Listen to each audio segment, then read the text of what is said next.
moi c'est l'étudiant QC Junior, étudiant en informatique niveau 3 à l'Université de Douala. Si je suis devant vous, c'est pour vous parler de notre projet qui porte sur le système de détection des maladies sur les plantes. Je vais passer la parole à mon collègue James. Bonjour, moi c'est James Assin, étudiant à la faculté d'informatique de l'Université de Douala et étudiant à niveau 3.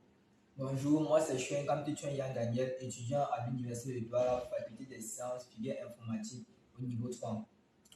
Bonjour, moi c'est Guibou Kocha Gabriel, étudiant en faculté des sciences et filière informatique. On est dans le dossier TrainPlan 18, on va importer les différentes librairies qu'on utilisera. On va créer les données d'entraînement et les données de validation. On va importer les différentes librairies, créer le réseau de neurones séquentiels. On va créer des couches d'un réseau de neurones convolutifs qui seront en fait des filtres. On va effectuer la gestion du surapprentissage, l'ajout d'une couche d'aplatissement au réseau neuronal, empêcher le phénomène de surentraînement également. Ajouter une couche de sortie, créer un modèle de compilation, afficher les informations de notre réseau de neurones,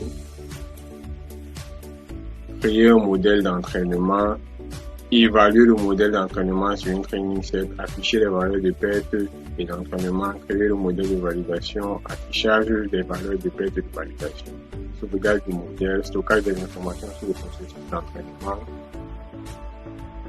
assortie de l'enregistrement des différentes informations que nous avons eu à traiter sur un fichier au format JSON, affichage des informations sur le processus d'entraînement, visualisation des valeurs d'entraînement également. Ensuite, on aura quelques autres métiers pour l'évaluation du modèle. On va créer la test set, on va venir jusque-là en bas. On va continuer avec d'autres fonctions. Ensuite, on aura la visualisation de la matrice de construction et on en aura terminé. Il faut passer à la vidéo suivante. Là, on est dans TestPlan 18. On va commencer par l'importation des différentes librairies qui nous seront utiles tout au long de notre traitement. On aura le chargement du modèle, l'affichage des informations de notre réseau de neurones.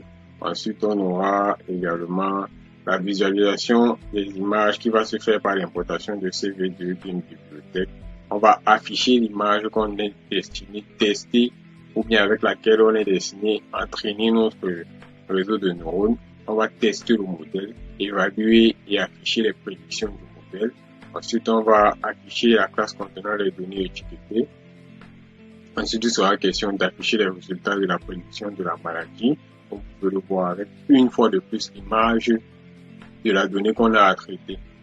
Ensuite, il sera question d'afficher le nom de la donnée que le modèle a eu à prédire après avoir comparé avec l'étiquette de la donnée qui a été entrée. C'est-à-dire qu'il y aura une comparaison entre l'étiquette de la donnée entrée et l'étiquette qui a été notifiée dans la variable class name.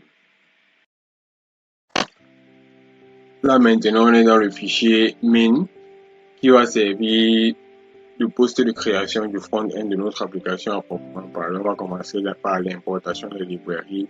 Ensuite, on va créer le modèle de prédiction TensorFlow qu'on va incorporer ici, c'est-à-dire il sera tiré des deux autres fichiers qu'on a eu à parcourir précédemment.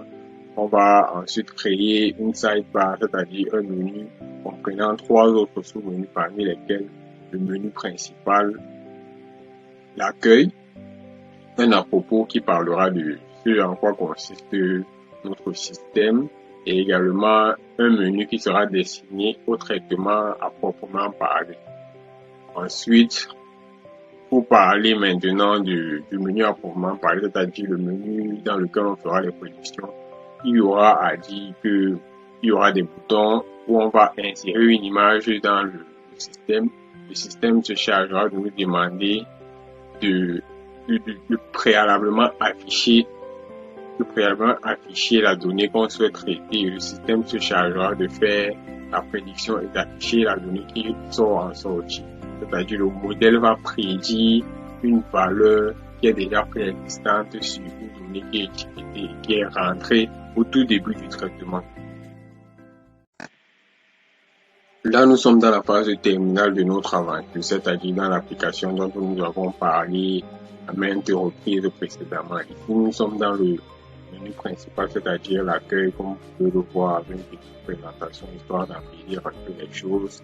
Il n'y a rien de très important par ici. Maintenant, nous sommes dans la sidebar, le menu. Là, nous avons le à propos, on parle tout simplement de ce à quoi consiste notre système, ce qu'il fait. Et là, on a le menu crucial qui contient le plus gros du travail. Ici, nous allons cliquer sur Browse File pour pouvoir insérer une donnée que nous allons soumettre au traitement, bien sûr. Vous allez pouvoir nous voir à l'œuvre. On va choisir Apple Cheddar Host True. On va insérer là, comme vous pouvez voir, tout l'afficher comme ici bas. Ensuite, nous allons passer à la production en cliquant sur le bouton Fetch. On va patienter juste un peu. Ne vous en faites pas, ça va très bien marcher parce que nous avons beaucoup bossé. C'est un travail de longue haleine. Comme vous pouvez le voir, on dit bien ici en bas, l'algorithme dit qu'il s'agirait de OUCDL. Et effectivement, c'est de cela qu'il s'agit. Parce que nous avons pris le temps de prendre des données étiquetées, mais en sortie, nous nous soucions du fait qu'il peut avoir des problèmes de langage, peut-être. On a eu à traduire, vous voyez. Après une traduction, pouvoir faciliter la tâche du pas. Merci beaucoup.